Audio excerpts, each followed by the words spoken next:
Welcome to अंग्रेज South अपना Central. Sorry, Okay. you want to go first? Okay. I do. अंग्रेज. Okay, why don't you go first? I don't want to be nice to you, but then since you're the guest today in Bengaluru, please go first. How very large-hearted of you. Dhanya is always kind, and always the sign of a person who's kind to animals, especially cats, is generally a kind person. That is one telltale sign of kind people, right? If you say Sudipto, so. my If you say co-panelist. so. But welcome to the intersection of South Central and Hafta. So we shall give our lines. अंग्रेज अपना लगान और news laundry अपना हफ्ता कभी नहीं छोड़ते. Welcome to another episode of South Central, a TNM podcast where we put the South at the center. And we are at the center. We're in Bengaluru. The News Laundry team is here because tomorrow we're recording this on Thursday, the 2nd of October. Tomorrow is the Media Rumble. So please do attend, those of you who've registered. The entire News Laundry team has come, and we are being very, very graciously hosted by Dhanya and her team at the News Minute. Thank you, Dhanya. We're forever grateful. Happy Dasera, Dhanya. Why are you looking like a teacher who's like, Because we can't disclose the cruel stuff that he said before the episode, right? Yes. Happy Dasera. Yes. Happy Dasera. Happy Let's Dasera to all welcome of you. Josy. Yes, Oh, yeah, Josy is our guest. So, in the intersection of Okay. News Minute and News Laundry, we have the one common factor, which is the excellence we all strive towards. Josy Joseph. the confluence that connector. holds us together. You are the 1,000 crore confluence, the defamation connector. notice. 1,000 crore. Yes, he holds the record, largest defamation. Let me do the official introduction. Award-winning investigative journalist, writer based in Delhi. Career spanning over 29 years. He's the founder of Confluence Media, platform agnostic investigative journalism outfit. He wants to build a scalable, commercially viable model for quality journalism. He's the author of non-fiction books, A Feast of Vultures and The Silent Coup. And you have seen his interviews about both those books on News Laundry and News Minute as well.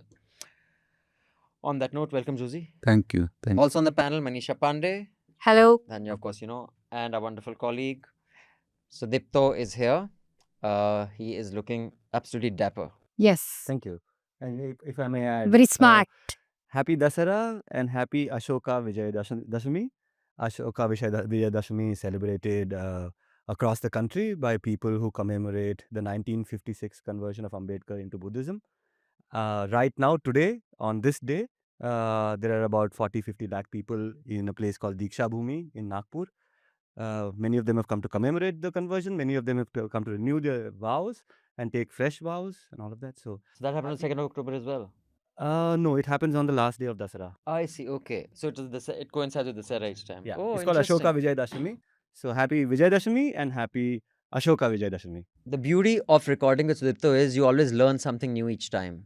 Thank you. So, why did Baba Sahib choose Dasara? Was As there a any- provocation, I would imagine, but also his reasoning was that Ashoka, Emperor Ashoka, chose this day to embrace Buddhism. I see. Okay. Vijay Dashami, in that frame, is seen as Vijay over other things, including the ego, and also Vijay over obscurantism, Vijay over superstition, Vijay over supernatural things. So on this day, so the interesting thing is, Diksha Bhumi is a few kilometers away from the RSS headquarters. Yeah. Okay, and just a few kilometers away, these 40 lakh people take these 22 vows, which talk about doing away with obscurantism, not praying to these ABC gods. And the best part is, the rules, the way they've been framed, require the committee to invite the local MLA, the local MP, and the corporator, And they show up? and they show up. So Gadkari is there. Okay, and while he's standing there, Interesting. these 22 vows are being read out, and he has to smile. And then So- go attend the RSS event. and then go. The RSS You've event. been here, Manisha? No, but I know of it. Anyway. Right. So with that, I'd also like to remind everyone it is Gandhi Jayanti. So happy Gandhi Jayanti. And like is my habit, I will start with an appeal for this new project that we're doing, the News Minute and News Laundry together. Urban India's elite takeover. Who do pedestrian spaces belong to in Indian cities? Increasingly, not the public. While we see many bulldozers taking slums and other settlements off, or the radies of people who are selling chola bhatura, etc., in at least parts of Delhi. If you walk around Delhi, you will see homes that cost between 10 to 80 crores in some of the poshest colonies, including on what used to be Aurangzeb Road, but is now APJ Abdul Kalam. Aurangzeb Road is now called APJ Abdul Kalam. APJ Abdul Kalam Road. Many of these people have taken over the pavement to make a little cabin for their guard or for their pots or just planted palm trees. But those, that's like a not private the purpose. garden. Private gardens. But that somehow is never bulldozed. So we're doing a series on this and we'll be covering 4 cities at least. So here's a QR code, please scan it. Contribute to this project. It's important we also look at people like us and not only report on the very corrupt or the very vulnerable, but also the people who are comfortably, breaking laws without consequences. And of course, we have a special deal on the Chandrachud interview, right? Yes. 99 rupee, just in 99, you can watch it. Yeah, in 99 rupees, because you got a lot of people saying that please, we'd like to watch that interview. So here's a QR code for that. There are links for all these in the show notes as well. You click on that, 99 rupees, you can watch the interview. Can we call it the most important interview of this generation? Considering the fallout, considering how it has been received, what people are now considering doing in quotes, thanks to these new revelations by this man.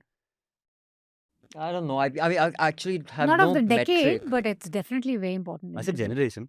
I This don't know. generation of I don't know what. This generation No, of this year for sure. this year for sure is one of the Yeah, most important. and also things. there, Professor Mohan Gopal has said that he's going to move a curative That is- petition. yeah. There was an interview in Bar and Bench, I think, where he said that he's going to use the interview to move a curative petition. I see. That's why I said, it's going to trigger some very interesting developments. I don't know if it is a interview of the generation. I think it is yet another milestone in the way India's intellectual degeneration is happening. I mean, that's I think more important because someone who can't even consistently articulate the judgment that he himself wrote and delivered is so I think it's very. I mean, it's like the prime minister's told claims. It's like the way they celebrate GST. It's a way our mainstream media sounds like idiots. So I think it's all part of the larger trend. So we should not isolate it, but I think it's very important because the Chief Justice of India and the former CJI himself is on record articulating how intellectually inconsistent, degenerative that we have become. So I am like one of those subscribers, not non-subscribers, who are consistently asking Abhinandan, when are we removing this from the paywall? The reason why I go to, there's another Hindi platform in which he has given an interview, and Lalentop. yeah, that's got like some 1 million views, and everybody's praising, saying, "Oh my God, what a brilliant interview! What a brilliant speaker!" I'm like, "Oh my God, more people should see this." So every 3 days, I'll text Abhinandan saying, "Do you think we will remove this from the paywall maybe after 2-3 weeks?" And I think that's the standout, right? We know all of this is happening. Somebody had to bell the cat, right? From that consideration alone, I mean, this is quite something, But- because he's given Yeah. other interviews, It was and I a don't think he was spree of pinned down. interviews I that was he's just given. coming to that. This demonstrates, and this is again your victory, those of you who do support and subscribe. And Dhanya's right. There is always this balance about impact and how wide an audience you can get, but how do you remain sustainable? And that balance is an important balance to maintain. I forwarded one email to you of, the person. If this gentleman has given 15 to 20 interviews, just one interview had impact. Why? I mean, I refuse to believe all the other 14 or 15 people are idiots. They're not. They're smart people. I know many of them. They're intelligent people. The model doesn't allow them to really pin someone down. The news model does not allow that to happen. So people are smart. Just like I said, not every broadcaster was, a horrible person who wanted to compromise news media. But if you're supposed to swim in the water to get to the other side, you will swim in that water. It doesn't matter how nice or not nice you are. Yeah, there are two things happening. One is the model itself, where you can't ask harsh questions because the advertiser, the government, government is your biggest advisor. So you will be pissing off many people, and the pissing off actually happens after what you do. So you have to preemptively sound Right. idiotic and censored. So I think the intelligent people that you said we know who did the interviews are already censoring in their minds. Exactly, So they're that already censoring it. yeah, they're That not. they have to, look at the Uttarakhand story that Basant has done. Such a small state that has 1% of India's population Criminal. has spent 1,000 crores on ads, and you see all those people who who've been the Who got the money? broadcasters who got that money. Yeah, 5 that's- crore, 8 crore, 7 yeah. crore. You see how they live? You see is that what public money should be? And this is for? at a time where the state has gone consistently every year. There's been a tragedy or other. Landslides, cloudbursts, roads. In fact, the Himalayan states are no more. It's about annual tragedies. They have become consistent, ongoing tragedies Yeah, there, yeah, and there is absolutely. massive human migration happening to the downhills. They're leaving the hills. Villages are being deserted, and it's getting worse. And nobody's And bothered. 1,000 And he crore thinks, in yeah, 5 years. What 1,000 crores could have done for Uttarakhand? We're going to be discussing the future of media, and since we have such an eminent panel and some such very smart voices, and me, Like the not so ourselves. smart voice, Very smart we are. you guys are very smart. I always learned something new from Sudipto whenever I meet him. Josy is all a guru. You know. Josy is like, is he pulling my leg? No, Josy. Although in age he's 1 year younger than me, but in Rutba he is my Bhishma man. what's Rudumba? What's Rutba? Like your... Hindi seekho. Just because we're in Rutba, like Bangalore. your aura. Rutba is get Like your aura. Your aura.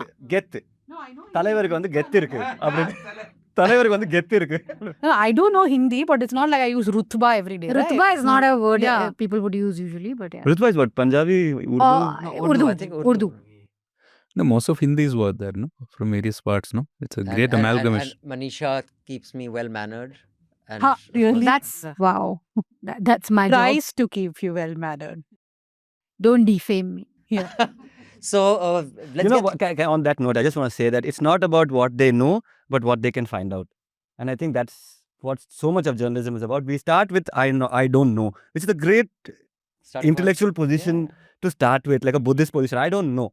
Yeah. Okay, and then you, so yeah, to their credit I think they don't know but they can find out, and that thing is the bells and whistles of who they are. That was the first chapter of the Dancing Woolly Masters, Virgin Mind. You cannot fill anything in a cup that's already full. First empty yourselves and then fill it with knowledge. So, on those profound thoughts, let's get They're to... just admiring each of the. Is this like 15 minutes of how great we are? Yeah, exactly. Moving on to news. Moving on to Moving news. on to what happened. Yeah, to news. Right, So I'll read let's the go. headlines. Actor and TVK chief Vijay urges, I don't know if urge is the word, Vijay tells Tamil Nadu Chief Minister M.K. Stalin to act against him, not his party workers, over the September 27 Karur rally stampede that killed 41 people. In his first video message after the incident, Vijay said, "If you want vengeance, target me, not my men." And then he also expressed condolences over the loss of lives in the stampede. Has it been received badly, the fact that he left immediately among people? Or it's I understood think that he'd that do was it? his first mistake, that he left But would it have gotten worse had he stayed on? No, not just stayed on. I think if he had just simply stopped at the airport and said that I'm watching the news, I'm really shocked at what happened. 2 words, right? Nobody's expecting you to give an entire speech, but he just left without talking. He reached Chennai. Again, he did not speak. I was actually a bit surprised with this video that he put out because he was also in his movie character, I felt. Okay. Like, if you want vengeance, you take against me, not my people. Because by then, a lot of arrests, I think around 4 or 5 arrests had happened because lots of conspiracy theories were getting spun that the stampede happened for other reasons. So anyway, now there is Aruna Jagadishan committee. Justice Aruna Jagadishan committee is looking into it. Everybody is to be blamed. Vijay for these, bringing a... So basically, there was one place in Karur where he was supposed to make a speech at 2 o'clock in the afternoon. He does not reach there till 7 almost. I think 12 he was supposed to come. Some reports said it since 10 people were waiting in the morning. Yeah, No, that's what I people were read. waiting from the previous night. In fact, I was watching this interview in News 18 Tamil Nadu where the reporter is shocked because he's interviewing these people with young children like 1-year-old, 2-year-olds, and they are very proudly saying that we've been waiting since last night because yen korandaki Vijay uncle paakano. My child wants to see Vijay uncle. Like, how will a 1-year-old child know Vijay uncle? But yeah, that's the kind of crowd which is waiting there. So when he comes from this place called Namakkal to Karur, he brings with him Another set bunch of 5,000 to 6,000 people. So it's a stationary crowd and then a moving crowd just merges. Yes. So it's like, immediately liquid combination happens and there's a This is stand. exactly what happened in Kumbh also, that there were people waiting to bathe overnight and then there were newer people coming in the morning when the people who were waiting had not moved. So this is just tragic that it happens place after place. But And by then people were tired because they had been waiting for so many Exactly. hours. They were dehydrated. They were already fainting. Yeah. But the police also, they should have expected that it's a weekend. It is Vijay. People are going to come. It is not like your And normal he's bigger than political. Rajnikant, etc., etc. I don't Can want to be anyone be like bigger than slaughtered by saying Rajendran? bigger and all that. He's big, There's right? a metric, no? How do you judge? And Yeah. no, but Dhanya, see this one, of course, the Chinnaswamy thing also. How No, Virat. it's a combination, right? Even police have to be blamed because Yeah. first thing, why did you allow this crowd to come in? You can now have press meets saying that we told them not to come. But if you really wanted to stop them, you could have stopped them. And they also gave this 120-feet road for him. On either sides, people were there. So it was jam-packed and his vehicle is 7 feet wide. What were you saying about Chinnaswamy Stadium, Sudipto? No, just the way Virat Kohli and the rest of them behave. But I was just, I don't know, I can't find words to just describe what I feel about this, but just can't ignore the fact that invariably it is a certain class of people who are dying. And in dying in what? In what conditions? They're literally reaching for the stars. In that image of this person who can never ever dream of touching that star. And here we are talking about stars only, it's just so thing. In uske, doing in that process they die. And It's, that yeah. shows the gap between the stars and the people and how our country has such contrast, no? Celebrity culture is a result of this gap, I suppose. But we can discuss that in the future of media because celebrities have a lot to do with that. Okay, so the next headline, the United States government shut down most of its operations on the 1st of October after the White House and Congress failed to reach an agreement on federal funding before a scheduled deadline. The current impasse began after the Senate, which is the upper house of the Congress, rejected a short-term spending measure that would have kept government services afloat through November 2025. Okay, in Bareilly, Uttar Pradesh, police shot Ittihad-e-Millat Council District President Tazim in the leg after he allegedly fired at them with a country-made pistol when they went to arrest him over clashes linked to the I Love Mohammed posters row. Police said 17 more people were also arrested, bringing the total arrest since September to 73. I Love Mohammed protests are happening all over, right now. First of all, I find it The bizarre that start you of can it, be yeah. arrested for just wearing a t-shirt. It's bizarre. I don't know and what is even more ridiculous. And I was just telling Manisha on the flight here to Bengaluru that we don't have concentration camps yet, but I'm just talking about the media. The media is where Radio Rwanda was and where Hitler's media was. You had anchors saying that, is this just I Love Muhammad, or is this they're trying to create the perfect storm? Is this something sinister? They're just coming up with, they're pulling out theories out of the ass. It is disgraceful what they're doing. And the start of it was so ridiculous. So there is this festival, Eid-e-Milad, something, Nabi. That's where Muslim groups decide they were going to put up posters, I Love Muhammad. Simple. Some random Hindu groups, I don't even know, there's so many of them now, they spring up, you don't even know their names, start protesting saying that, oh, this has never happened before. So they are trying to, outrage our sentiments by putting up a poster they've never put, because I Love Muhammad is a new poster. It's very, How can you love Muhammad? and new things are only allowed for Hindutva, guys. By the way, Kavariyas can have DJs, they can have whatever they want. But newness must not come to any celebration that the Muslims are doing. And then the police files an FIR and takes them 7 days to explain what that FIR is. It is apparently, they say it's not I Love Muhammad. They didn't have permission to put posters there. But by that time, you've already riled up people that, boss, now we can't even put up posters saying I Love Muhammad. So there are protests all over, and protests are obviously always going to get unruly. Yeah. You will have people who will, do thoda mora, tod and all that. So just the start of it was ridiculous, I think. But it For happened the police to even take it seriously. Yeah, it happened. in Karnataka also. And In then Davangere, yeah. there was a communal altercation because somebody had an I Love Muhammad poster and someone opposed and started pelting stones. Why are they opposing it? And why should the police take this seriously? The first FIR should not have been filed. No, I think one of the big dangers, maybe Josy can also pitch in, is of course the police force across becoming Yeah. They've been- saffronized, if yeah, that's the they've word. been fully politicized. And I think it's very sad that we are seeing police forces across India being mere political tools and nothing more. And it's in a country where we also have some great glorious traditions of great policing. But I think over the last 20-25 years, what we are seeing is such fast degeneration that police in most parts of the country and goons look the same, except for the uniform. I mean, police is mostly an organized extortion racket in many ways. Like national capital Delhi, till about 10, 12 years ago or 15 years ago, traffic police used to man traffic. Now traffic police is there on the road mostly to extort money or jump in front of the And cars. how they get beaten up now.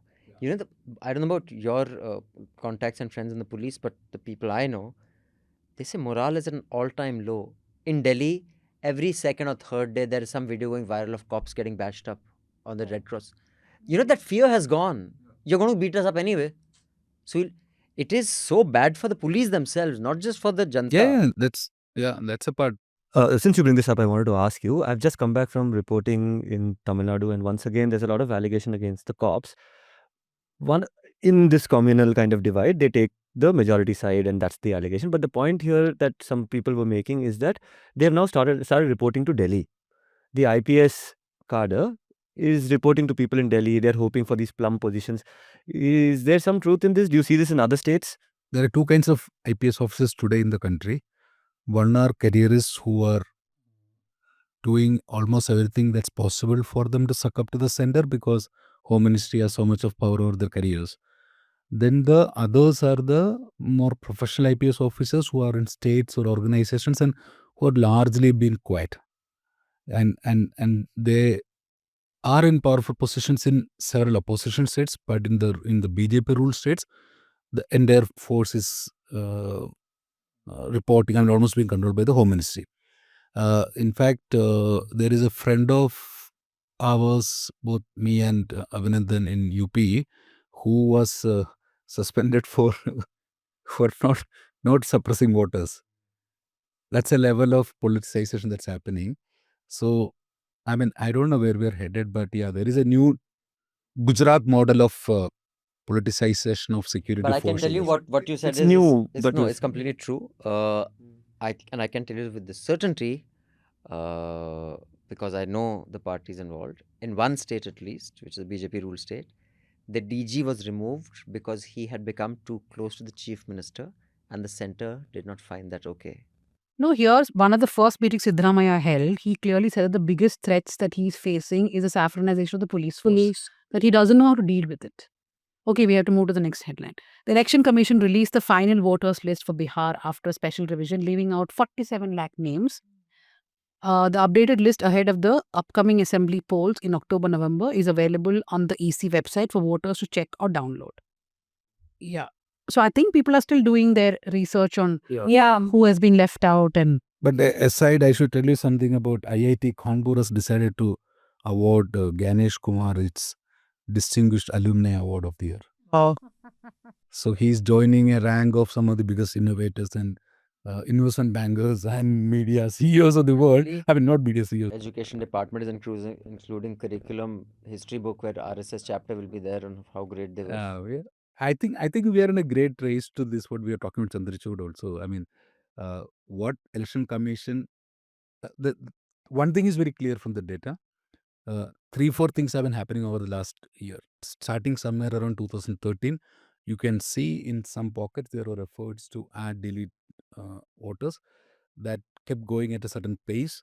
Before that also there was happening in India. That's not that BJP alone is a culprit. Congress has done it several times over. But what we are seeing is by 2018, this trend is picking up. And there is large scale addition, especially of voters in certain areas. And by 2024 Lok Sabha elections, I think what the opposition is saying, there is a great amount of truth to it because if I mean, it's the first time that we really hit ground is in Maharashtra. The reporters hit ground is in Maharashtra and in Bihar.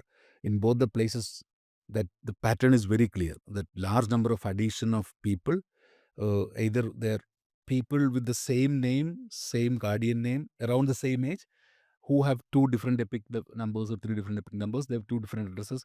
But it can't be that so many Abhinandan Sekhris are around the country, right? I mean, it's far too many for coincidence. In Bihar, especially, it's very visible now because reporters are on the ground.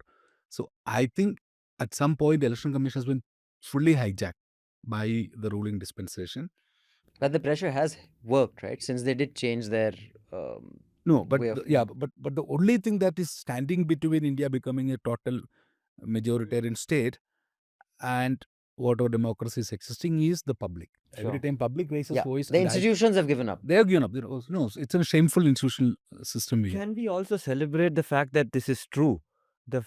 For the longest time, and since at least 2012, we've believed that there is this storm upon us, this apocalyptic, I know where you're going. this biblical storm that we have, this is the Sangis, the Hindutva thing is now a storm flood, which is going to take us all away. This is great because it shows that they're doing all of this skullduggery to win elections, and it's not like they have millions and millions. Yeah. So in India, every 20 years we have this communal wave that rises up and then it goes down. So I think it has peaked in India, but this time the problem is that the state institutions have been captured to an extent we have never seen in the past. So we don't know what the fallout is going to be, including in the military. Like for example, this Rahul Gandhi's 2 press meets, we discussed in Hafta also. After the first Mahadevpura press meet, this Ganesh Kumar had that horrible press meet in response. But after Aland, they never spoke.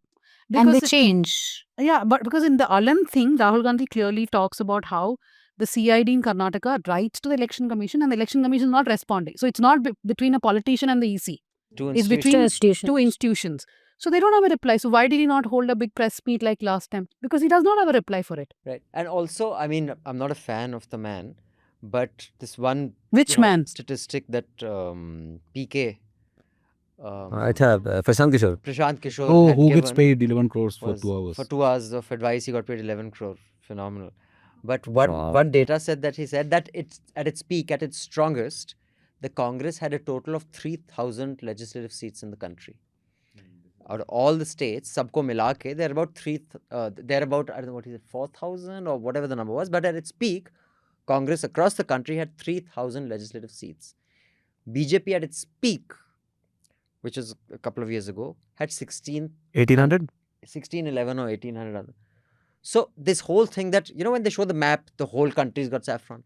If you take granular data, no, they have just captured the institutions to make it seem like they've got everybody. They don't. I think that's the only job that Mr. Modi has done in his life, no? Propagandist. Yeah, propagandist. So he knows that well. As Advani ji said, he is the greatest PR manager around. Right. He is just doing it. But I think he's overdone it because I think you can see the fatigue among the industrialists. You can see it among the bureaucracy. You can see it among the Aam Aadmi also. So I think somewhere there is going to be, but I think what is holding up the democracy as of today is the public protest, whether it's social media or whether it is on the streets. That's the only thing. And subscribers who pay to keep news free. That's it. And you're part of that team. That here's a QR code. Buy joint subscription today. Be the bulwark कहते हैं. Bulwark कहते हैं. Bulwark. Bulwark कहते हैं. Between totalitarian and undemocratic regimes and true democracy, you be the wall. Yeah. Scan this QR code or click on the link in the show notes below. And if you're rolling your eyes, think of other forms of news which come with 5-minute ad breaks. So don't roll your eyes. So this is an important announcement. Just 30 seconds. Are you saying that people are rolling their eyes? No, there might be some. No, ye hamesha paisa mangta hai. Okay, now PM Modi said that RSS had immensely suffered at the hands of the British and Nizams for his belief of nation first. He also said that RSS members had been jailed during the freedom struggle. He released a special commemorative postage stamp and a coin to mark the centenary of the RSS. Yeah, which is today, and there was a Mohan Bhagwat speech also. Right.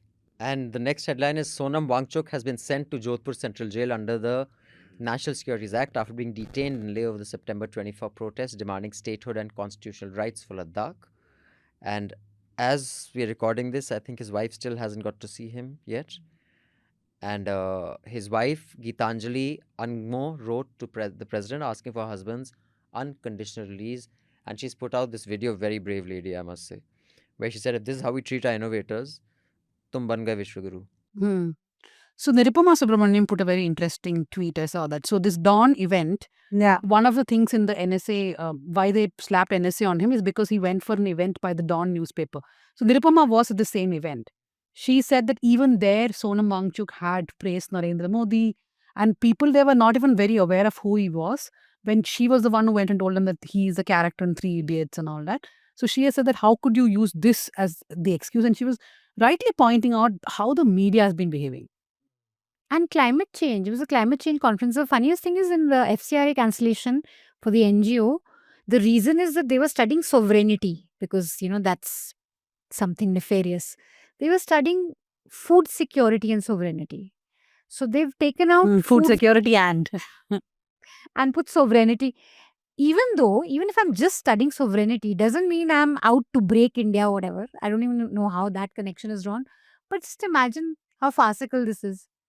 They're doing organic farming, their food security sovereignty, and they're like, oh, you're studying sovereignty. The irony is that they had an opportunity to win the hearts and minds of people, not just in Leh, but also in Kargil. And people in Kargil, Muslims in Kargil, tribal Shia Muslims, have always had a dissenting voice when it comes to this question of Azadi, Exactly, Kashmir. yeah. They were a huge support base for the Indian army. You know more about it, Josy. Speak about it, please. Leh, right, was turning right wing, and I have to say this in a respectful way, and the respect comes from what Sonam has been doing over the last few months and all of that. And the reason I have to put this caveat is because before that, like you pointed out yourself, Sonam Wangchuk was somebody who was taking an ambivalent position on some very, very horrible things that the regime was doing. And at that time, he was trying to do this, I'm a good guy, I'm just about the environment and all of that. And now we see this. And what does it do? It turns that snake upon people who were actually a part of their constituency and saying that you also are now anti-national, you also are now secessionist, whereas they could have been a force against secessionist tendencies in that region. I think the problem with this government is that they only see black and white, they can't see the gray. And I think, after the China war in 62, the government officially decided that we will not build infrastructure along the border because then Chinese will come faster into India. And that policy was only reversed 10 years ago, during Manmohan Singh government's time because of some smart officials.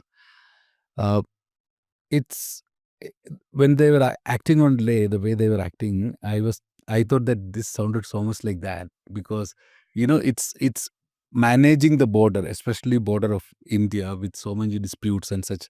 It's crazy. I mean, I don't think any country in the world has such diverse border populations, right? And that management cannot be done by what they did, and it's stupid. And I think it may be. It may be a Himalayan blunder in the making if they don't quickly correct their position. I mean, I don't know about how it will play out, but what really distresses me is when news anchors, push this line of anti-national. This was one of those guys shot has defended this country. Yeah. There is Sudhirs and these jokers sitting in studios. They are, I mean, the Ladakh scouts are such an important part of what happened in Kargil. That is the backbone of the army there. And Literally. his father's Ladakh scouts, right? One of the young men who's been killed. And I'm on WhatsApp groups, or all these guys are anti-nationals. They had been radicalized by. I'm like, you bloody morons have been radicalized by the jackasses in studios. That is, and when will one have an opportunity to call these guys out? Because on something like Media Rumble, I know for a fact no legacy media person will have the courage to take questions. And when Media Rumble started, the whole idea was one day a year, let's create a safe space, no matter how much you can disagree. I remember from the first Media Rumble, I had a photograph of Hartosh Bal, Kanchan Da, and Jaggi. Smile and wave, guys, smile and wave. Let's question each other. Let's take questions. None of them have the guts to come. In the last 7 years of Media Rumble, 4 times legacy channel anchors have agreed to come and last minute have cancelled because there's no way. Their organizations won't let them come, and some of them will not have. Sudhir Chaudhary was with me on a panel at JLF. He didn't show up here. They don't want to be questioned. I want to know. Take questions. No. If you're so sure of what you're saying, expose yourself to some scrutiny as well. They just don't have the courage to do that. And that is what I want to see. I want them to be questioned. No, I think, Abhinandan, many of the people that are the loud faces today, most of them are our contemporaries, and we have all grown up with them professionally. It's not that they're idiots. Some of them are very smart guys. That some of them are also idiots. I mean, of course, all exceptions. Some of us also are idiots. Yeah. I'm not. Yeah. But I think 2 things are happening. One is that money talks and buys silence, and many of these people have been really bought off by power also. Yeah, power. I mean, money, power. Or the second is fear has its own way of manifesting. In many of these people, it's just fear manifesting in them, and then they want to. If they are locked in a room, they will abuse all these beggars. I know them. I know some of them at least who will do that. But the fear is so much, so overwhelmed them, has overwhelmed bureaucracy so much, judiciary so much, that we are seeing this. I mean, what we are talking about, the whatever the degeneration. So they're basically cowards. Yeah, of course, cowards. I mean, I don't know. I'm not a big fan of using words like cowards, heroes, courage, bravery, and all that. It's just that each situation we respond separately. So many of these people are good people here. They used to be good, kind human beings who have been groomed into almost like, jihadis for the lost cause. Yeah, they are the ones who've been radicalized rather Yeah, than judge they've others. they have been radicalized, and they are the ones who have blood on their hands, and they are the ones who have a lot of answering to do, because it's not the Modi or the Amit Shah of the world who will have the people will give them the answers one day when there is a fair elections happening. People are already giving answers, and I think that is one thing. They are so detached from the reality of how they're perceived by, I would say, most of Indian audiences today. And it's sad actually. Whenever there's a protest, No, you even see not even India, reporters. Nepal also. You see, Nepal reporters from these channels are under severe threat when they're on the ground, when they're out We to should cover send any these people to protests. the ground. And this purely because of the anchors. You go anywhere, more than the politicians today, they abuse the media. First thing would be the media. They're demonizing us. They're not raising our That issues. girl in More Leh than the who government. They lashed out. expect. That's what they expect, journalists to behave in a more neutral and fair manner and to be the voice of the people. That is where the people are angry. People know that politicians can be And idiots, that force anger is seats. clear out there for everyone to see. And it's dangerous now for their own reporters who head to the ground. One last headline. One last.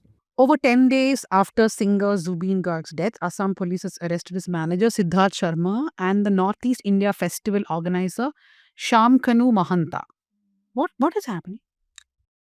Pooh, yeah. It's hard to say, It's but I taken mean, that. we were just discussing. I mean, we'll have to speak to someone there, but the organizer of the festival, I mean, someone told me he had some pre-existing condition, which meant he should not have been swimming. Now, who accompanied him is the event organizer responsible for how someone spends leisure time. I don't know. I guess the police will figure it out. But I mean, there are two parts to it. One is his death. The other is what happened after the death, because a friend of mine from Assam is telling me that these people have been arrested now, have very strong political links and relationships. So, that's one angle that was also told to me, that there is. I mean, it's becoming a bit of a shrine, and his legacy was, rejection of caste, rejection of religion, etc. So, anyway, let's see how it works out. So, those are the headlines. Once again, here's a QR code. Please scan, support by joint subscription of Newslaundry and News Minute. Pay to keep news free. Now, what we're going to be discussing here in Bengaluru on this intersection of News Minute, South Central, and Newslaundry Hafta, and Josy, is the future of media. Where do you see it going? Just some predictions of in the next decade or two, whether it is content, whether it is how it's collected, what are the dramatic changes you see happening in news media? I think 2-3 things are very clear. The legacy media, the newspapers, the television channels, they're all dying out faster than we expect, more because of the technological evolutions. For example, I don't want to take the names of the newspapers. At least someone who has access to the printing numbers of two major newspapers told me they've lost subscription of 30-40%. That's the kind of Wow. drop that's happening. They're just covering it up because desperation to hold. And then their balance sheets do not reflect the reality, because this has coincided with the last 10 years of this massive jump in PR by the corporates and the state governments. What the story that you people did about Uttarakhand, that's a similar story of most states, and not just BJP, even Yeah, Aam all Aadmi Party states. also gives out ads enough. So they have been, balance sheets have been artificially protected, but the real businesses, the real numbers are dramatically going So, what's down. going to replace it? That's a question. Second is the television channels, terrestrial business is not anymore sustainable. They're also, if you see, they're all shifting aggressively to YouTube. What is going to replace? I think what you people are doing in News Laundry, to me, is a great laboratory of experiment. You are actually bringing journalism back as the intellectual property for which people should pay, and that's what Gandhi said. That's what everyone through history is to do. The first Bibles were printed and sold. Only the rich could buy because Bible was sold, not cheap. It was not being thrown away, right? In fact, when I was reading your newsletter on the email this morning, I was thinking back because I was looking at the Gandhi's South African newspaper. It used to have these boxes said, pay 5 annas for 1 year, 20 annas for whatever. I mean, he was a great subscription guy. Yeah, Bapu. Bapu. So, what I think is going to happen is if you look at New York Times or Financial Times and Economist, I think 3 great examples of traditional journalism making more money than we all expected. Today, the digital subscription revenues of all these 3 have shot through the roof, right? Beyond their expectation. And in fact, I think the Economist charges the same price for digital subscription and printed because they just say that, why do you want it, right? But I think one of the gaps that needs to be filled by the independent media, people like us, is that there is a massive shift of content consumption to Instagram, to micro content, etc., etc.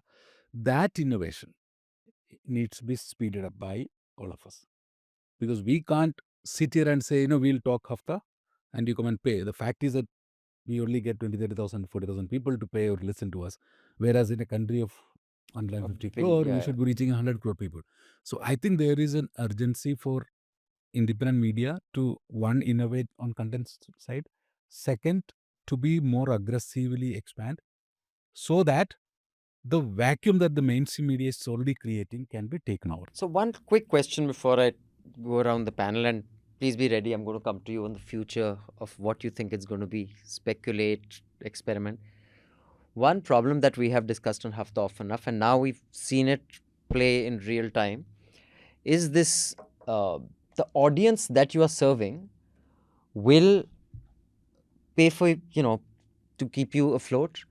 And if that audience sees itself being scrutinized, it may not rise to the occasion like it should. Now, usually when we put out a special project, Yeah.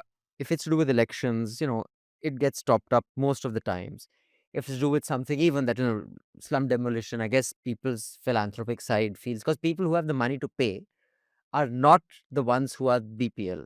But the people who are hardest hit by policy, hardest hit by corruption, hardest hit by anything, are people who are closer to poverty than the rest. But the people who pay us are the ones who are fairly well off.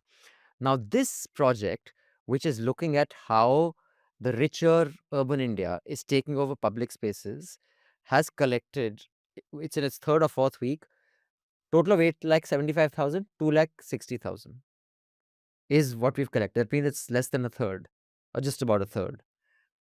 Now, if subscription is the future, and subscription will, again, the same logic applies. It's not like we are good or bad.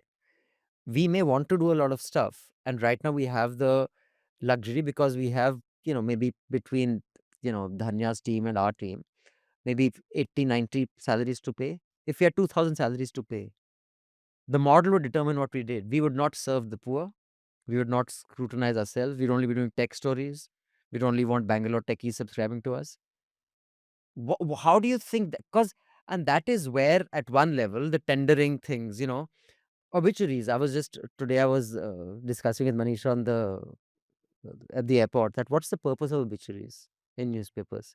Not just obituaries, people, so and so left us 5 years ago, we miss you. What is he reading the paper?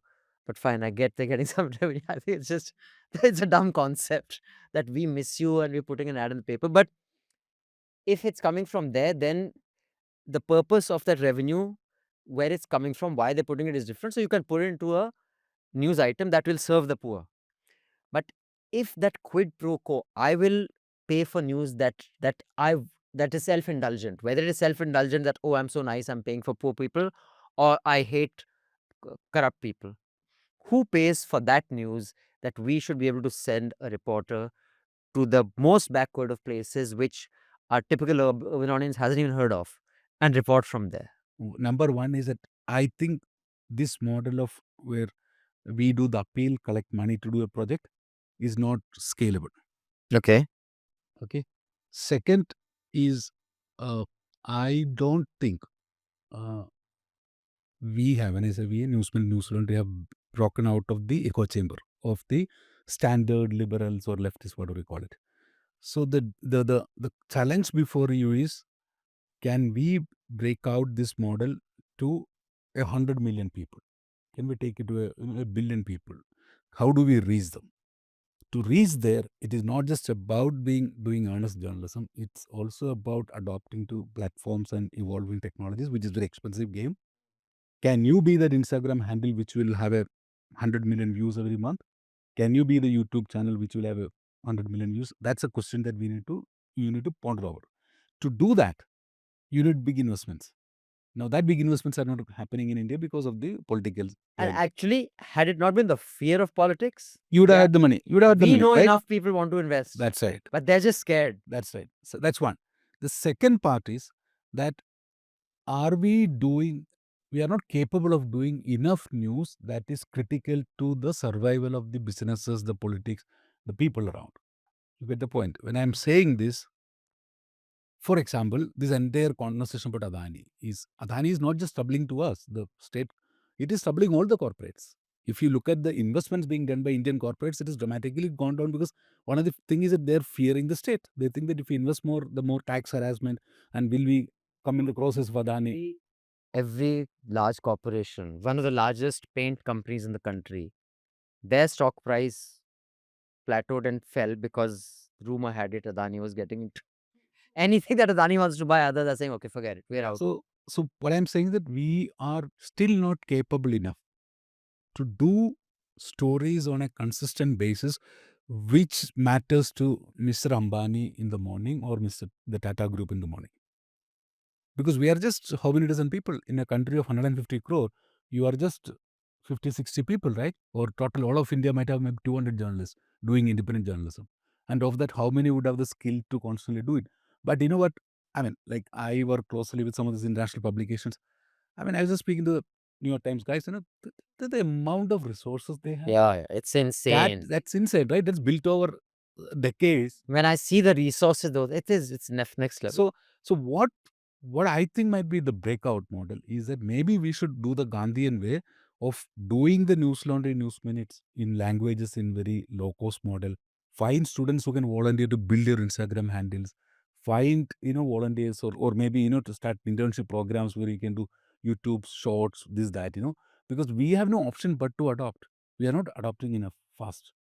That's a big problem. But I don't know. I mean, it's a Collaborations, individual and institutional. Dhanya, what do you say? No, so we are new to subscription itself compared to Newslaundry. We have been, I think, doing for 2.5, 3 years. I mean, not even 2.5, yeah, 2 years, I guess. I do agree that some of it is not scalable in the sense that, let's say we have a topic and we choose it and we ask people to pay money. One of my biggest learnings has been environment. Everybody's always asking us, why are you guys not reporting on environment or why are you guys not reporting on climate change? But that is one fund people hardly pay. And it's always surprised me. The same with They this. always scold you the most on Yes, climate. yes. Why aren't you doing it? Yeah. And this whole 3 examples I'll give you. The second one is this whole pavement thing, right? Because people across urban places are complaining that their payment are, not good. They don't have enough infrastructure.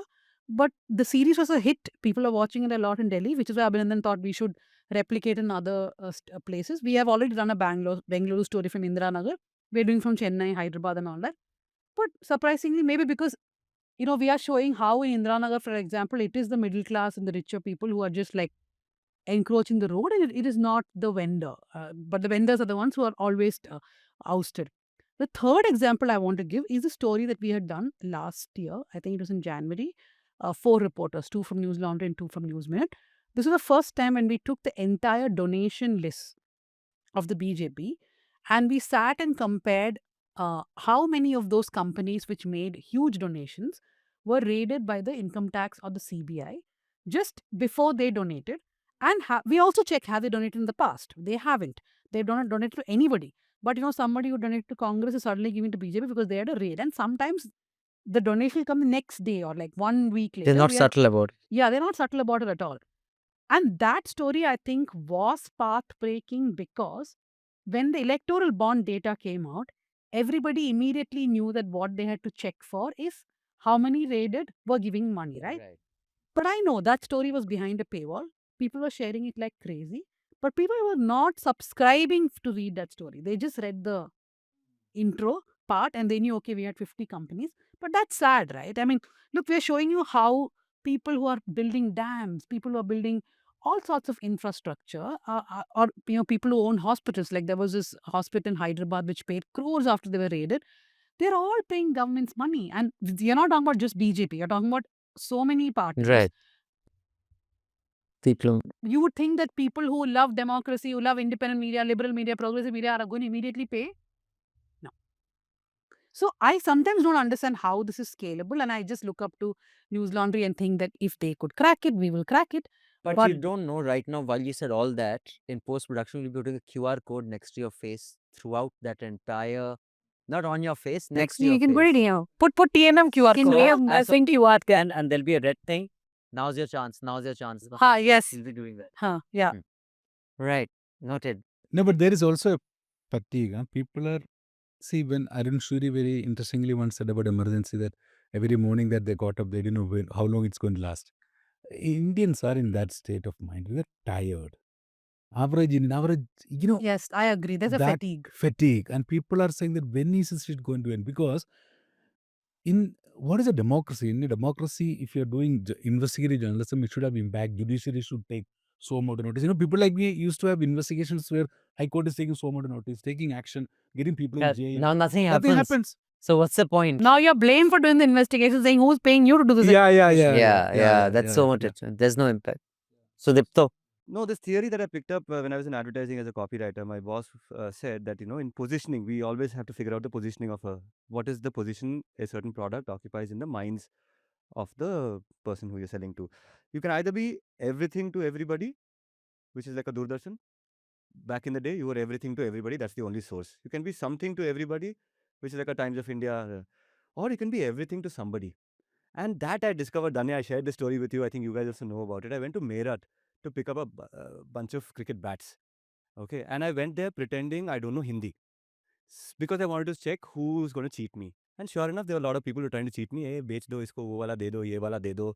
English willow hai bol ke Kashmiri willow de do and all of that. And I listened to all of that. And then I quietly came and sat next to this chai shop and I was sitting over there. And these two guys asked me, cricketer ho, bat kharidne aaye ho? And I said, yeah, well, mera dost hai. And also the dost comes. And what do you do? Karte karte, somewhere I squeaked that I'm a journalist. And they asked me which journalist, vagera. And they figure that I'm not Godi journalist. And then they're like, which outlet? I said News Minute, and they said, Suna hai. They said Newslaundry, and they just jumped.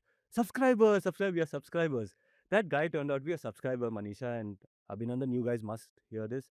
I wish Atul was here because those are the three names that came up pop on their minds, saying Abhinandan, Manisha, Atul, and then the other names and all of that. And what I've gathered from that is how much what we do means to one person sitting in a place like Meerut, and that's something to everybody. I mean, everything to somebody position is a very important position to consider. And I ask you to consider this, given that there is despondence over, oh, well, we're not making as many subscribers because there is fatigue. But also, I think one thing to be proud of is retention. We may not be doing a lot of acquisitions. Like our growth might not be happening at the rate which we would like to have seen, but retentions, right? People are holding on to these outlets like that's their voice. And last point I want to say, and this is again based on what I picked off of when I went to Delhi. I've met this former colleague of mine who was in Jazeera called Faisal Mahmood. He is today the press minister in the Bangladesh embassy, right? A journalist like us. And I want you guys to take this very seriously.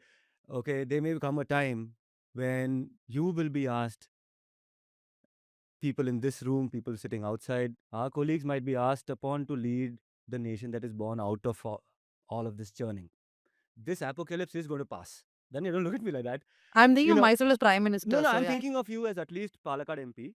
Hey, hello. No, wait. No, hold on. From Prime Minister to Palakkad MP. Starters, for PM, you have to become MP first, no? Okay, fine. Not necessary. Not necessary. But guys, I'm telling you, the most preferred leaders across time have been reluctant leaders, people who didn't want that position. And this might be thrust upon some of you. Don't smile like that. Don't smile like that because after this fatigue passes, there will be a period of a lot of greenery. हमें football खेलना है, खेलना है. Tandoori chicken खाना है और सोना है बॉस. Dada, आप लेकिन about you specifically, can I just finish this point? Since you bring this up and you're laughing at this, don't forget you were part of the India Against Corruption. हाँ movement. ठीक है. And that, so therefore, we are political people. We are political people. We have taken a position, and I'm saying that there will be rain and greenery after this period is over, after the so-called Manisha is fascism INB वगैरह. minister. हाँ, ये fascism वगैरह खत्म होने के बाद there will be greater funding वगैरह. I somehow see it as boss, this rain has to stop. The sun has to come out. We will live again, and that will be No, very see, interesting I'm life. not despot or anything. I'm just saying that the fatigue, I feel bad for those bunch of people who they are feeling responsible to actually keep us floating, to sustain us. I wish the population will grow. I can see their fatigue, how many to pay to, how many times to pay to, and they feel responsible, right? They're like every time you give a call, they want to give. I should add one thing, but while the fatigue remains, it's a very interesting phenomenon that I've been noticing. Plus, I'm sure you must be picking. At least a few people that I know who have got a lot of money are getting very restless. Please redirect them. No, their problem is that they can't give you money. No, they can't give money to any one of us, right? But they're getting very restless because they realize that we are again losing a decade, right? I mean, if you in Bombay, if you talk to the top corporates, the Cold War out there is very clear. Nobody wants to.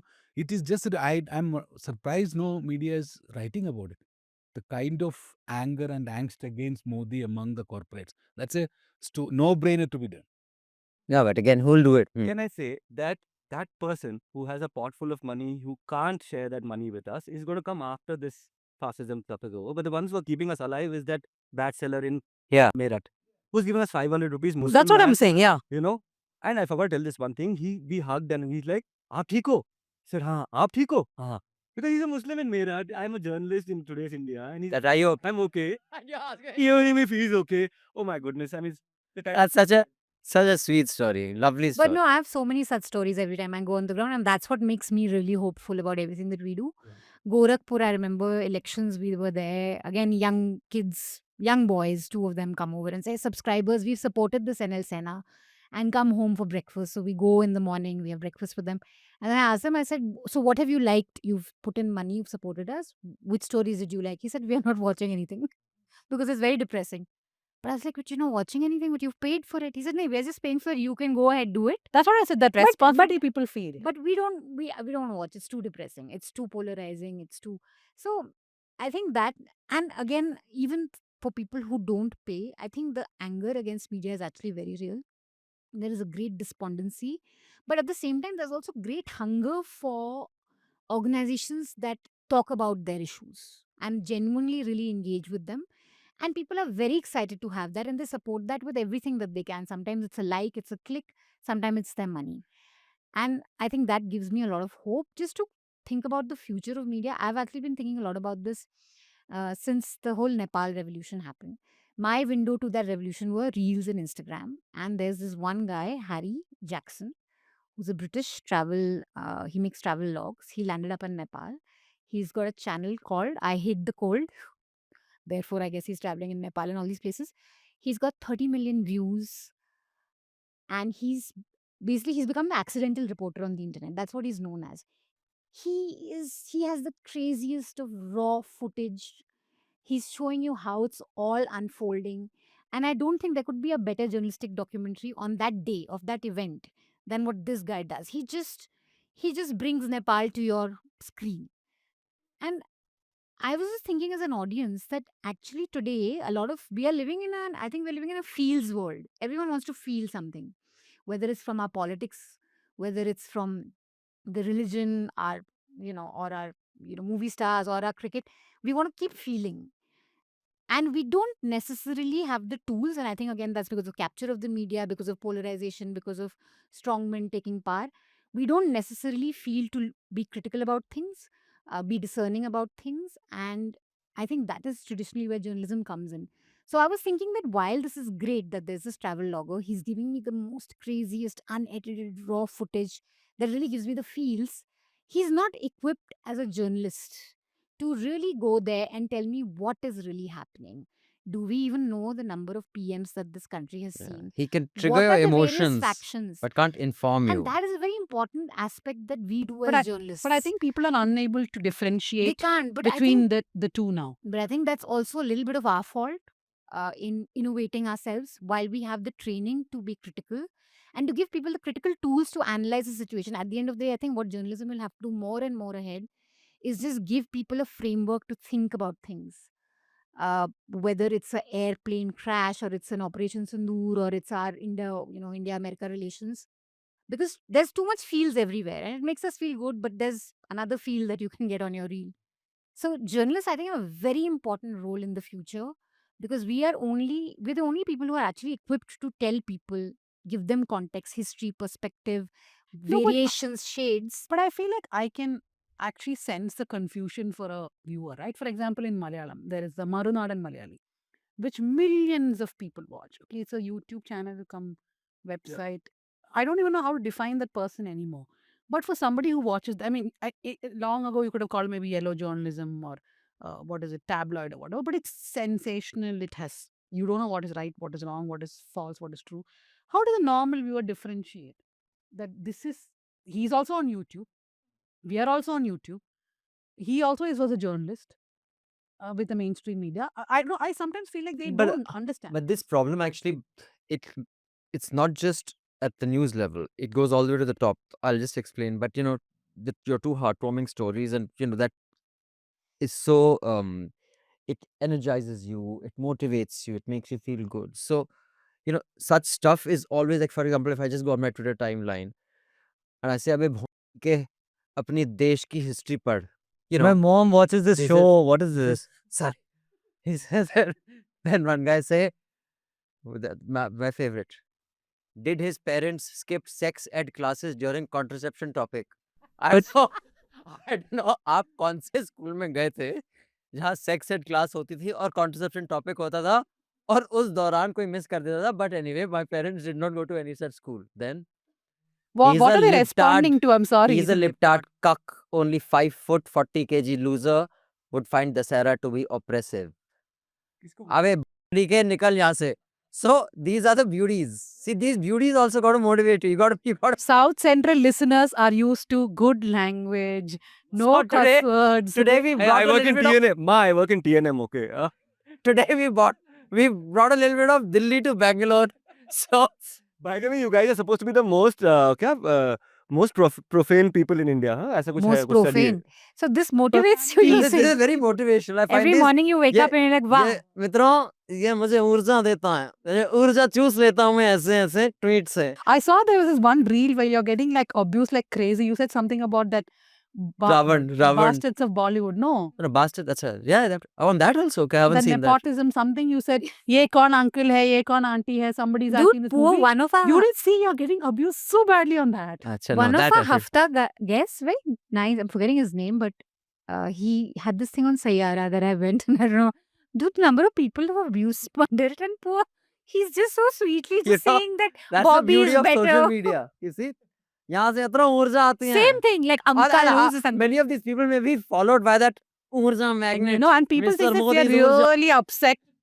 So I sometimes go and translate, like if somebody's abusing me in Tamil, I put it in ChatGPT, I translate and I'm like, wow, I don't get upset at people trolling But anymore. you know one thing underlying what you said about the traveler in Nepal and what you're talking about the instant abuse, all this is telling us something that there is a massive technological transformation in the way we consume content.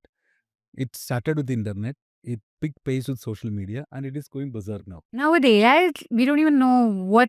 But the fact is that the journalism media has not kept pace with it. The last thing that we improved on for anything was the printing press. After we have all been following what the tech bros are making, right? So I think there is something in it there for us to think. We may be small, but Yeah, some innovation and in fact in that tipping point, all the big innovations come from the smallest outfits. But on how this will change. Sorry, one No sec, just question one- actually. Will innovation, if you want to come back to it later, what kind of innovations and what kind? Anyway, No, never he's mind. saying use technology which is there now itself. Yeah, one is we should not be intimidated by the technology. We need to embrace it. I think that's yeah, very I important. agree. And you can do so. And we exist because of technology. Yeah, in broadcast age, Newslaundry user wouldn't have been possible. But to your point and what you said at the beginning will show that Vijay's video, you thought he was playing a character. I think that is where the convergence is held. One was the convergence that was to happen of broadcast, print, and digital would just be through this one cable, through this one whatever Starlink. Convergence is pretty much here. But in performative convergence, we are there. And what Vijay does is what politics today is. It is a performance. Look at Mr. Modi. I mean, for him to start crying at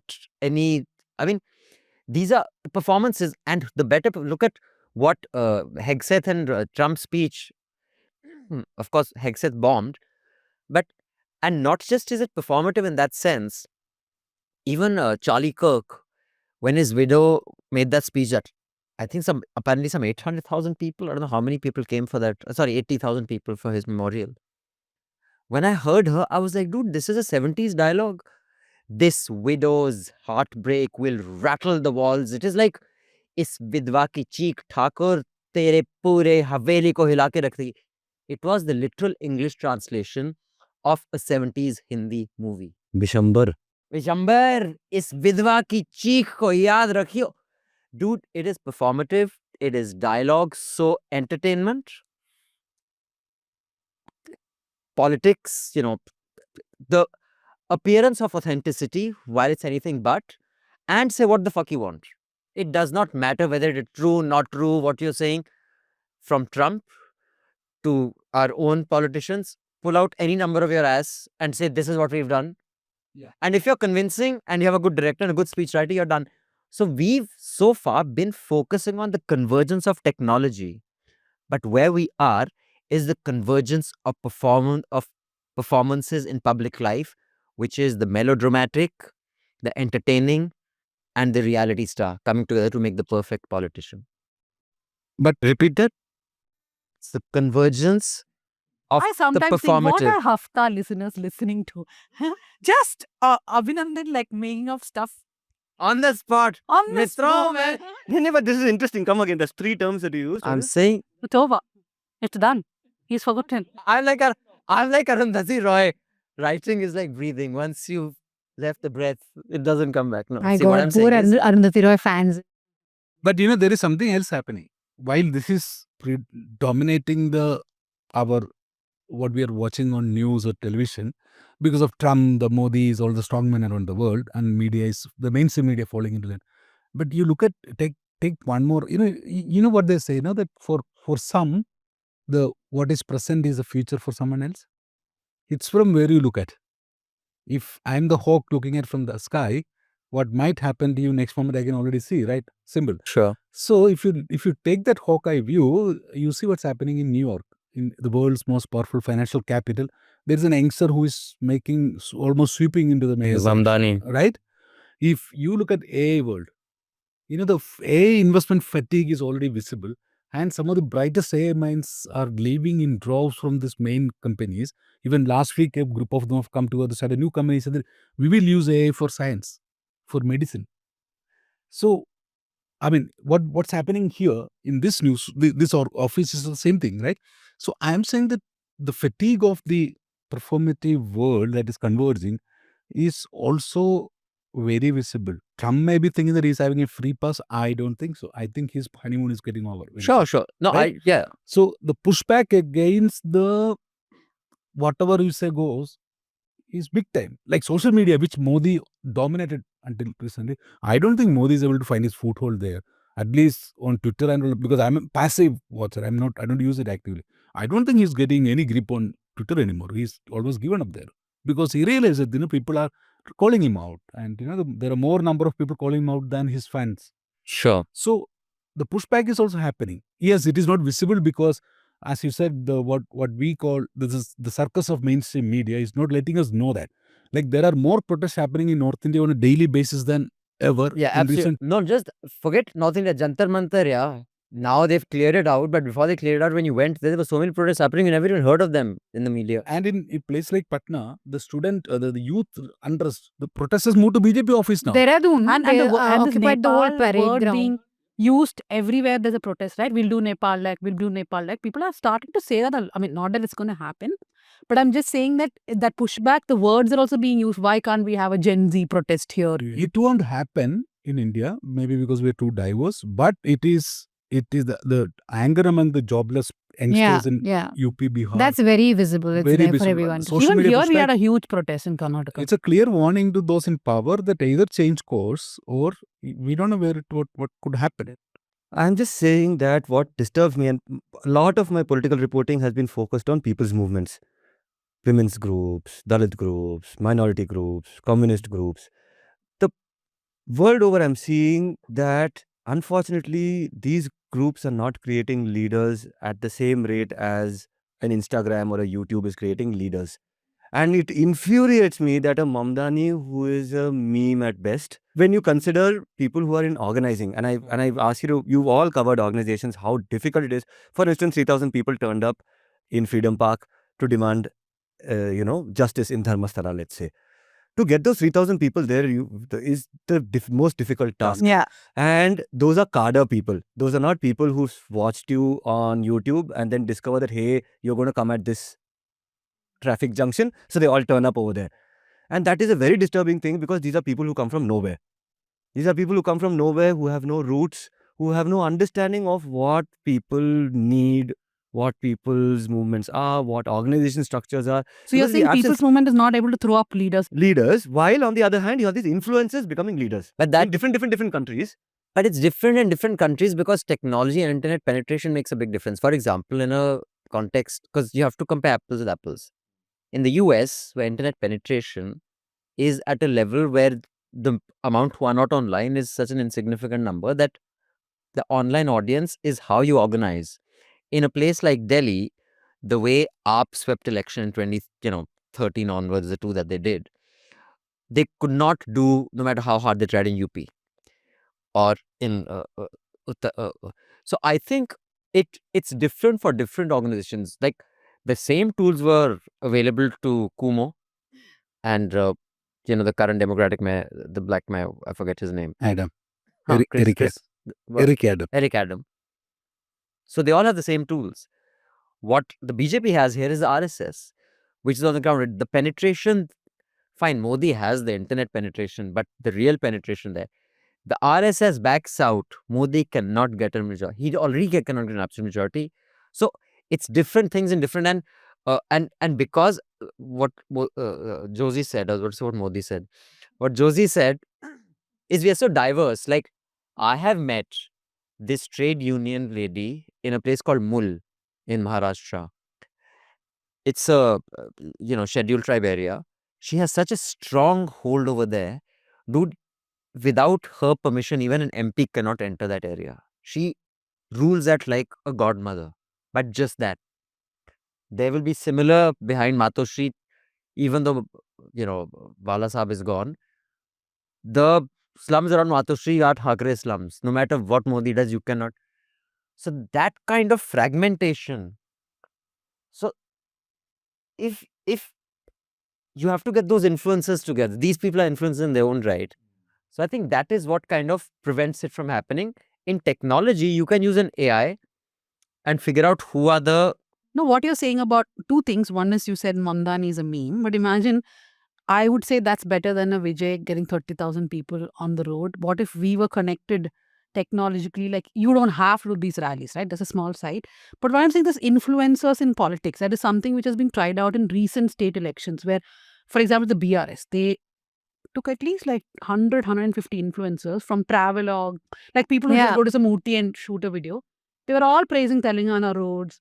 So this has been tried to make influencers somehow influence politics, but that has not worked out very well here, I think. They've not been able to use it well. Politics in India is still a ground game. So I don't think anyone Which is can lovely. really, it has to Also dangerous. on the ground and And every election is during summer. Elaborate. No, I'm just saying, like, what we saw But now. on moments, one thing important that he said, that why aren't we getting grassroots leaders?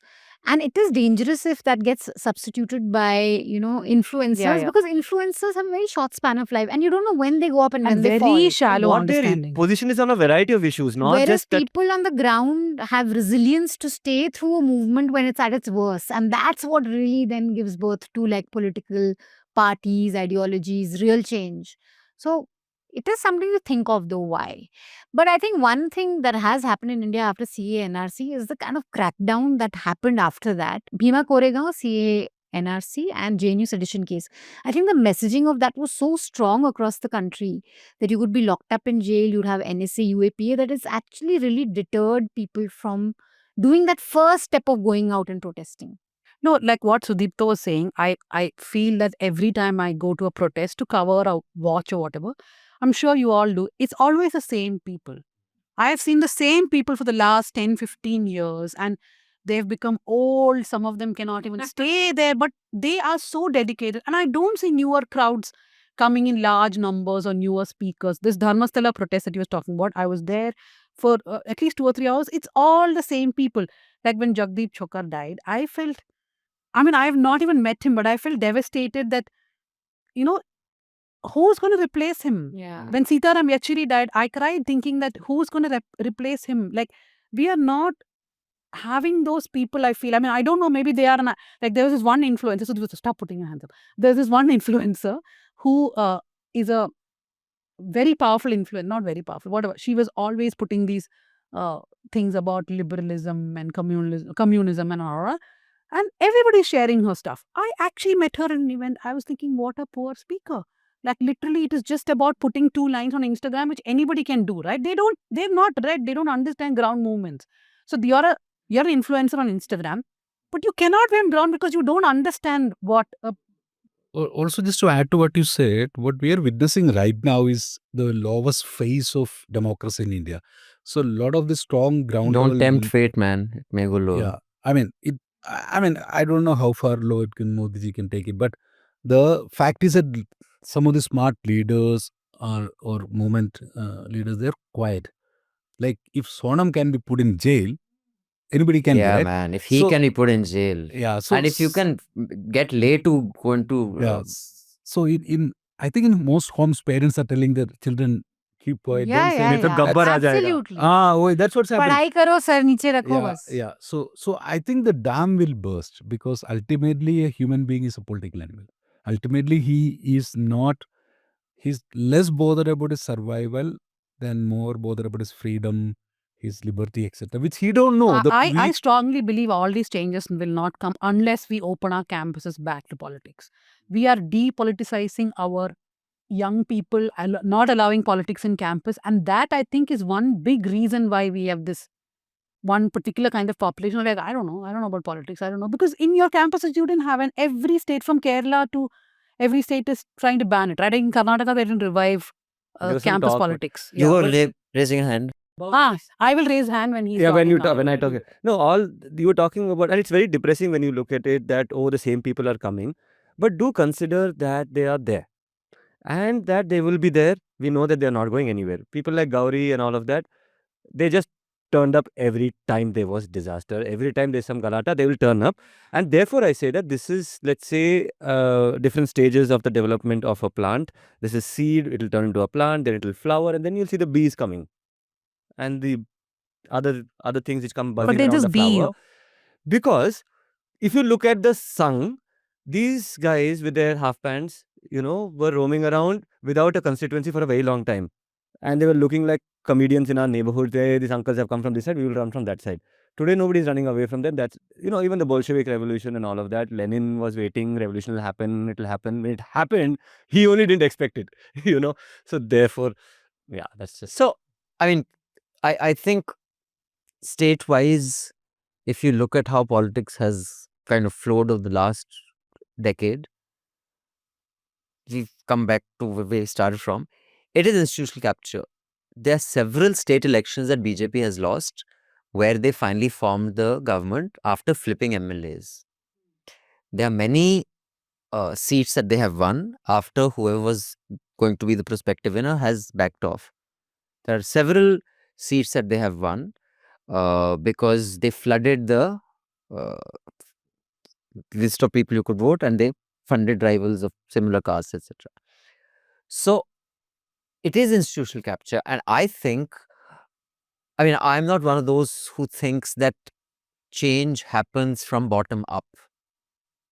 Change happens from top down, which is why leadership is so important. You have a lot of people who can be convinced one way or the other. Not everybody is, you know, many of us may not be extremists or so. Like Manisha and I disagree on so many things politically. You and I disagree on so many things existentially.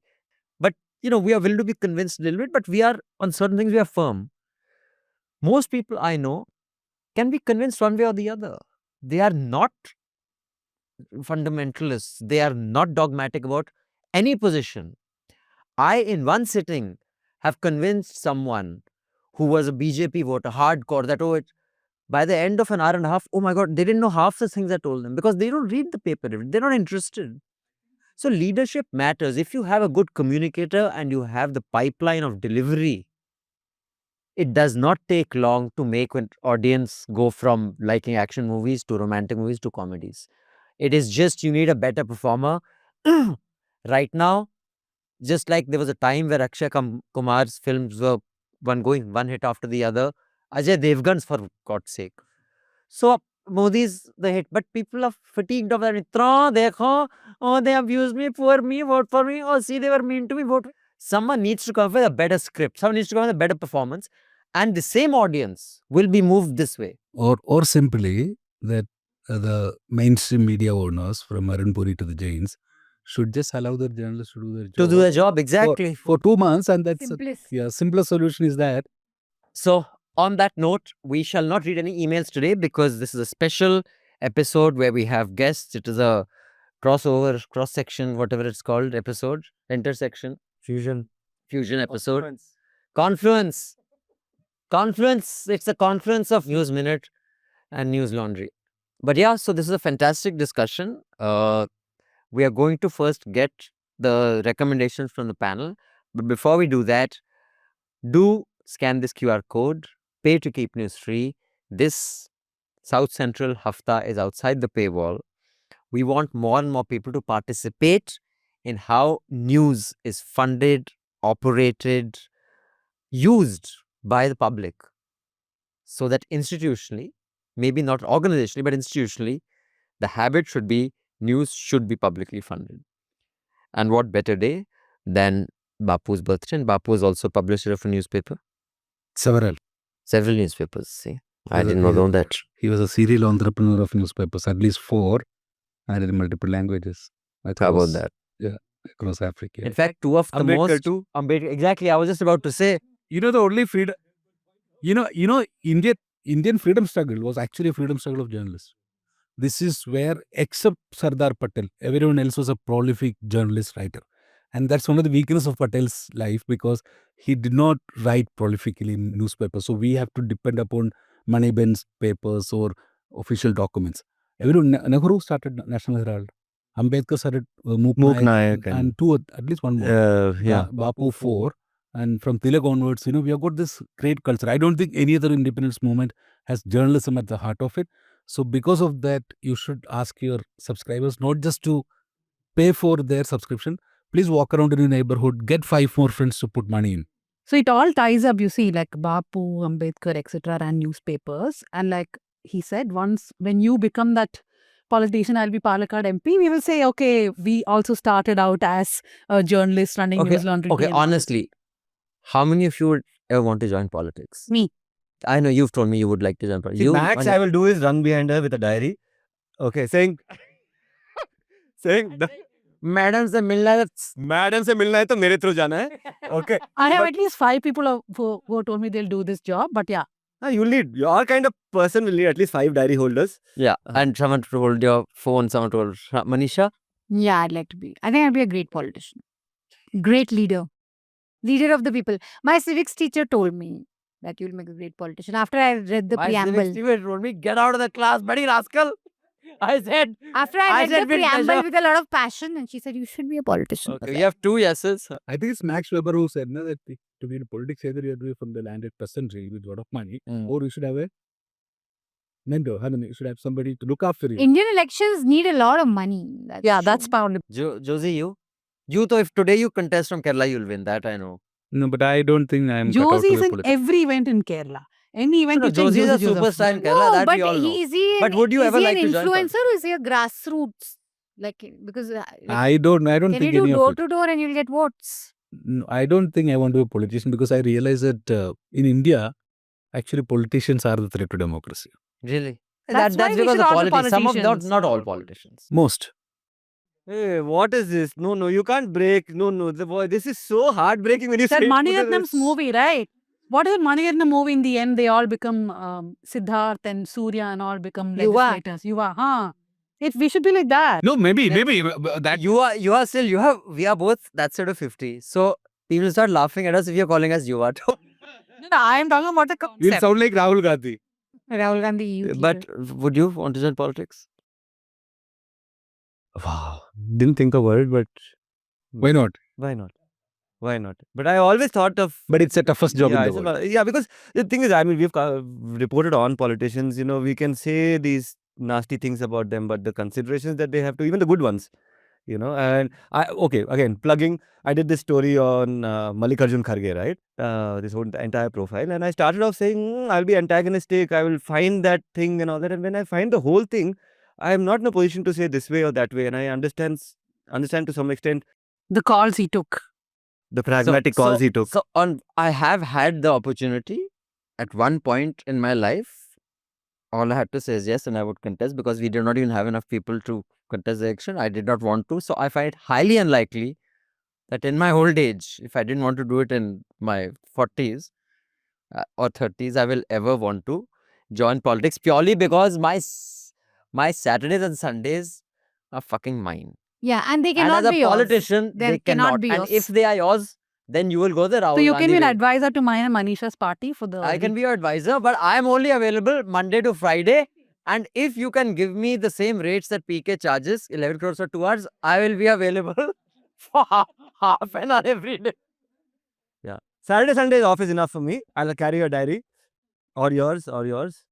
No, Josy? I'm not coming that side. I am very Uttarakhand's first very woman happy chief minister. You being- can be Kerala's first No, but in India. woman chief minister. But that yeah. I thought I'm Palakkad MP. But Josy, on a serious note, I think when that New India happens, I think they should sit us down and take our advice. And I say not me or with it. I'm just saying that the journalist fraternity, a lot of us have really distinguished ourselves in the course of the last 10 years. Some policy advice I think these guys should take after this apocalypse is over. When I the had a new- former boss who would shout in the newsroom saying, "When India's new history is written," you know who it is, right?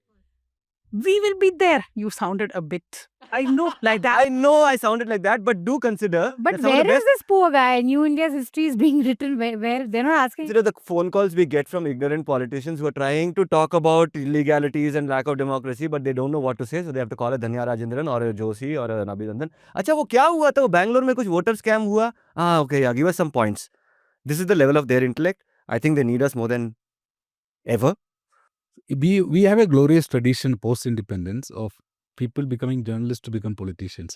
So we are not saying anything new, and so we have had many generations of. Rajya Sabha seat. Say no Rajya Sabha and all. No chance. No, but so many journalists have. Rajya Sabha like- is for Something for super dramatic would have to happen for me to ever want to join politics. It is just something that I cannot see myself. Like maybe if you're I jailed. wish you had joined. By now we'd have an insider account of. No, dude, just not for me.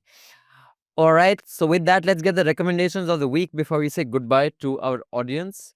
Let's start with you, Dhanya. Do you have a recommendation that would Yes, enrich I our- watched this crazy BBC World Service documentary called Meow Meow Inside Russia's Mephedron Teen Crisis. What is mephedron? It's a drug. Meow Meow. It's the Oh, yeah, I've heard yeah. of that drug. Oh, I thought it was something to do with cats that you were doing. Anyways, no, sorry. Meow is the street name of a. No, the thing that the documentary is very spooky and all that, but I was wondering if this could ever be made in India. Obviously not, because the documentary starts trailing 3 or 4 young people who are drug users and how they. So basically, it starts with them looking for stash. So they'll go check under doors or where they think the stash will be there. We can never do that kind of a documentary here, right? We were showing real people who are using drugs and how they actually go for stash hunting. So there's something called stash hunting. So they know where the guys will keep the drugs, so they will go and stash hunt. It's an incredible documentary. All right. Manisha? I have two recommendations. One is Basant's investigation, RTI investigation into the criminal amount of money Uttarakhand government has spent on advertising. Do catch it. Part 1 is out. Part 2 and 3 are going to be out next week. And one very important recommendation, please watch Homebound. I think it's an essential watch for all of us. It's the movie of our times. And honestly, if I was a politician, I would do free screenings for this movie in schools, colleges, across towns, villages, because after a long time, there's a movie that really speaks for and about the actual Indian youth. We have romanticized this whole, I mean, too many movies have come out about JEE struggle, UPSC struggle, aspirants. Here are a set of people who, even the big dream is that, wow, if we had studied, we could have given the UPSC. Just the idea of, writing an exam is an aspiration. And I think it's just beautifully told. So please watch it. I really hope it becomes a huge hit and a lot of people watch it. So watch it. And read Basharat Pia's article in New York Times, which led to this movie. Everybody loves Basharat. If you don't know who Basharat Peer is, what can I say? Anyway. No, I'm just finishing my third book, because of which I've been engrossed in reading. What is this one about? This is about, I'm trying to tell the story of the last 20 days before independence through some relatively unknown characters and relatively lesser known events, and I'm arguing that India was far closer to balkanization than the popular history knows. And because of which I've been immersed in all these transfer of power papers, Sardar Patel's collections edited by Shankar and other papers, Ministry of State papers. I think everyone should read them to know how this country came about, because I think that lack of knowledge of what our forefathers created and the lack of appreciation is what has brought us here. If you know what a struggle it was to create India and what a momentous event it was in the human history, I think we would not be sitting here and talking about, and Abhinandan would not be pointing at QR codes every time. So I think, yeah, just go and read the papers. Sudipto? Because I started with this entire Vijayadashami, Ashoka Vijayadashami thing, I just want to replug one of my older stories. It's a long essay called Ambedkar's Buddha and his Dhamma. I think it should give you a good holistic sense. Where is it available? On the News Minute and Newslaundry behind the paywall. No, not Newslaundry. Only no? us. Okay. We were not partnering with them. We then. weren't partnering then. It's a piece which is longish. It should give you a sense of what is this Ashoka Vijayadashami and all of that. And yeah, I am going to submit. I have submitted this one piece after many months. Dhanya is finally not threatening to kill me. It's a piece on this very interesting mobilization by the Sangh in Tamil Nadu around a hill which is just outside Madurai, which they are calling the Ayodhya of South India. And the standout feature of the story is how, and I know Dhanya will probably disagree with me, I'll choose my words carefully, but I can't help but think about how Tamil Nadu and UP, some of these realities are overlapping. Some of the things in the story will make you, I hope, wonder, hello, is this about Tamil Nadu? Let's check again. Oh no, yeah, it is Tamil Nadu, it's not UP. So that is, I think, the standout feature, and how the DMK and the other secular forces have conducted themselves is the standout feature of the story. After October 15th, people can read it. After October 15th, and yeah. I have two recommendations. One is this fantastic episode of the Ezra Klein show, Ta Nahi Si Quotes, on bridging gaps versus drawing lines. I think it's a fantastic conversation. It's, I think, just about an hour or longer than an hour, where two people who disagree with each other, have similar politics, but disagree on Charlie Kirk, respectfully disagree. But what they talk about, it goes into a lot more. I think it's a fantastic critical eye on why the progressive movement or liberalism is failing in many parts of the world. There's some good theses that these guys have put out, but it's a really compelling listen. And the second is, and I'll tell you why I'm suggesting, please see Pete Hegseth and Trump's speech to the generals when he called them, the full speech. And that's, I say, one leader. You know, Obama to Trump, it's not the people of America have changed. One leader can change a country in a very profound way. India would have been very different under Sardar Patel. It would have been very different under Ambedkar. It's not bottom up, man. That's why leadership matters. That's why books are written on leaders, not on the chomu who's abusing us on Twitter, not on the Hindu nationalist whose passions I was telling her. Dude, his bio, nationalist, Hindu, passionate about marketing and finance. Fuck, what a life. Can you imagine my life? My passions are finance and marketing. Hindu. What the fuck do you do for fun, man? What a shit life. That's why High Point is abusing people on Twitter. You see, that's not who books are written on. Books are written on Ambedkar. Books are written on Gandhi. Books are written on, you know, New Deal or like Trump. On Gauri Lankesh. On Gauri Lankesh. Leaders make changes, yeah. So, of course, people matter, but the speed at which change occurs because of leaders, and you see that, And a very great leader. I'm not counting Trump amongst them, but a very great leader is also someone who, for most part of life, he speaks unpopular opinions, yeah, and that's a greatness of yeah. I leadership. think you can't pander.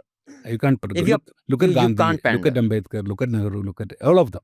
Patel, all of them have been very unpopular through most of their careers. Too much of pandering. I think that's also one of the failures of leadership. Yeah. And that's happening across the political divide.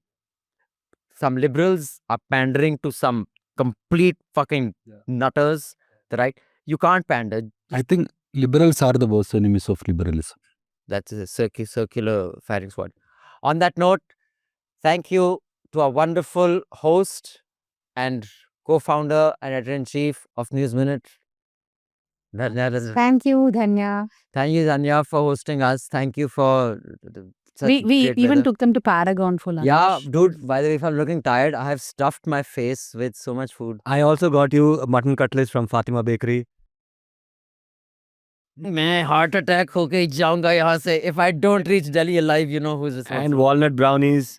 Fatima Bakery, Google it. I just saw it lying outside. You got that? It was empty by the time I came in. It was, abhi to my sugar levels and everything is going to be out of whack. Thank you, Manisha Pande, editorial director and award-winning journalist. Oh, 2 award-winning. That's it. 3 award-winning journalists. You also award-winning. Am I the only Chutia here? No, I've never got an You award. also. Okay, good. We'll give an award. Okay, I saw someone fucking give me We'll an give award. both yeah. awards. Yeah, Yeah, okay. yeah. Let's give.